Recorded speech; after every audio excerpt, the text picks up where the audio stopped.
Hi, we will talk about notes receivable. The first of all, we need to know the difference between notes receivable and accounts receivable. Now, in accounts receivable, normally it's less formal. So when we sell an item to a customer and we allow him to pay sometime in future, usually we do not ask him to sign too much documents. Plus, that we're not normally charging them interest on top of the amount they owe us for the services or the items we sold to them. But with notes receivable, usually we ask the customer to sign a promissory note for the amount that they owe us, and that amount might be either a service that we provide them, for a service that we provide them, or for an item that we sold to them, or maybe we just lend them money. Maybe we're the bank or a financial organization. So usually we ask them to sign a promissory note, promising us to pay, plus that we normally charge them interest on top. And that's what makes notes receivable different from accounts receivable. So three main items that we need to know when it comes to notes receivable. First of all, it's the principal amount. That's the amount they owe us without any interest. That's the amount. The other thing is the interest rate. There must be an interest rate. Maturity period. For how long? How long are you going to give the customer before they pay you back what they owe you, including the interest? So let's take an example here, and we're going to record journal entries based on that. Let's say that we lend a customer $1,000. So the amount is $1,000. And let's say that the interest rate was 6%. And then keep something very important in mind, that interest rates are always presented annually. It represents 12 months period of time, or 365 days, or usually in finance we use 360, not 365.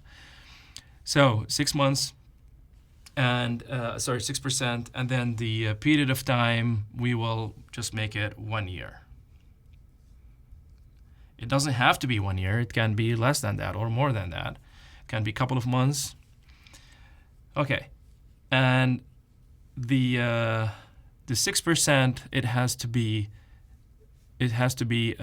prorated to a smaller percentage if the period of time was less than 1 year, and then we're gonna use that today. All right. So first of all, let's record the journal entry for lending $1,000 to the customer, or maybe provide them a service worth $1,000, and then make them sign a promissory note to pay us 1 year later the $1,000 plus 6%. And then let's consider that we lend them that money on September 1st. And then let's assume that we close our financial statements annually at the end of the year, at the end of the calendar year. So December 31st is where we close the statements. Okay, so on September 1st,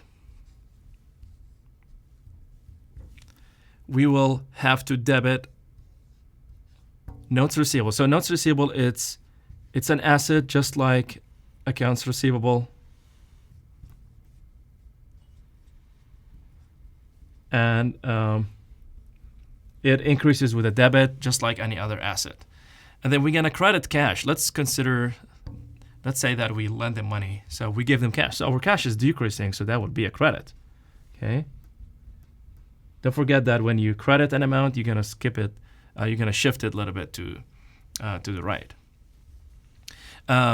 We're not going to consider any interest here because it's still the first day. It's the day we lend them the money. So there's no any interest that has been accrued yet. So we just have to record the principal the day we lend them the money. Now, later on, we have to record the interest that accrues for that amount that we lend them. And that will be the best time to calculate the interest and record it in a journal. Now, as we said, they close their accounts at the end of the year, December 31st. That means we have to do an adjustment. We spoke about adjustments in Chapter 4, and we're going to talk about it again today. So on December 31st, we have to make an adjustment for the interest that we are going to receive from them at the end of the maturity period. Yeah. So if it is 1 year, that means it's going to mature for payment on August 31st the following year. Okay, so let's say that was September 1st, 2016, and then they will get back to pay on August 31st, 2017. However, on December 31st, 2016, we have to record an adjustment, which is incurring the interest revenue that belongs to 2016 itself. Because that 1 year, it's 4 months of that is going to be in 2016, and then the rest of the period, which is 8 months after that, will be in 2017. Between September 1st to December 31st, 2016, that will be 4 months. That belongs to 2016 financial statements. And then January 1st all the way to August 31st, that will belong to 2017. So the interest that will accrue for that 1 year, we have to split that between 2016 and 2017. And then the amount that will incur for interest, it's going to be a revenue because that's cash in. So we have to put 4 months of interest revenue in 2016 and 8 months of interest revenue in 2017. So at the end, and that's considered an adjustment when we record interest revenue end of 2016 because it belongs to 2016. All right, so the name of that account, because we're not going to get cash from the customer at the end of 2016, we have to wait until August next year. So we cannot say debit cash. However, that amount now is we consider it officially owed by the customer to us for interest. So we will call that interest receivable. Interest receivable. It's a receivable account. So it's money owed by a customer to us. For what? For interest. So we're going to call it interest receivable. It's different from interest revenue. Okay, and then we need to do our math. So interest receivable for 4 months between September 1st and December 31st. So this is how we calculate it. The principal is $1,000. We multiply that by the interest rate, which is 6%. And remember, this is an annual interest rate, so we have to take a portion of the 6%. So we multiply by 4/12. Okay. Or you can do 120 over 360. All right. So 6% of the 1,000 multiplied by the 4/12, that would be $20. Okay. Because 6% of 1,000, that's $60, and then 1/3 of that is $20. So the interest receivable is only $20. And then we're going to credit revenue. What kind of revenue? Interest revenue. And again, we did that end of 2016 because I want that revenue to show up in the 2016 income statement. If you wait until next year, it's not going to show up in 2016 income statement. It will be in 2017. Okay. All right. So that was the adjustment. And then the day of maturity, which is August 31st, 2017, okay, on that day, the customer has to come back and pay the $1,000 plus the interest. How much interest is he going to pay us? Well, 6% of the $1,000 for 1 year, which is going to be a $60 interest. So the cash that will be, so we have to start with the cash. The cash will be received on August 31st is going to be the 1,000 plus the 60. So that would be 1,060. And then we have 3 accounts to record in the credit side. And let's think about these accounts. What accounts do we have to use? First of all, notes receivable is going to be canceled because we're going to get cash. So no more notes receivable, so that has to decrease. So that would be a credit to notes receivable for how much? For the principal. Be careful.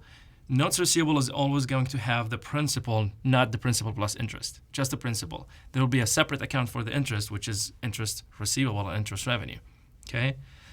All right. So the next account that we have to credit is the notes receivable that the interest receivable that we debited at the end of 2016. So once you get those $20, then the customer doesn't owe you interest anymore.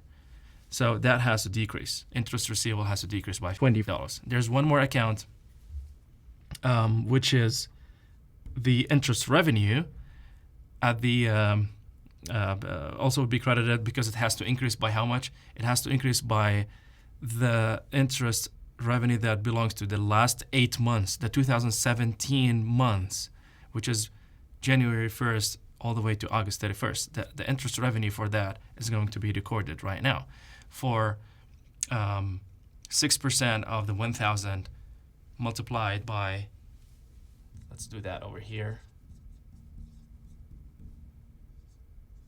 multiplied by 8 over 12, so 8 months, and that would be $40. Okay, so again, we're gonna credit notes receivable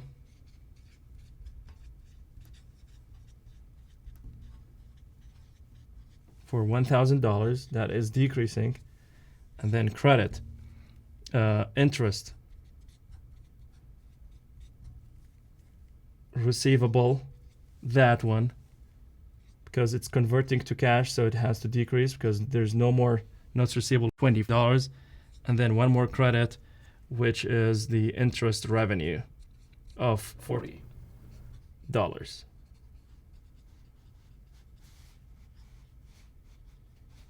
Okay, so remember that your total debits has to equal your total credits. We have a debit of 1,060, and then the credits, if you add all these amounts, you will get 1,060.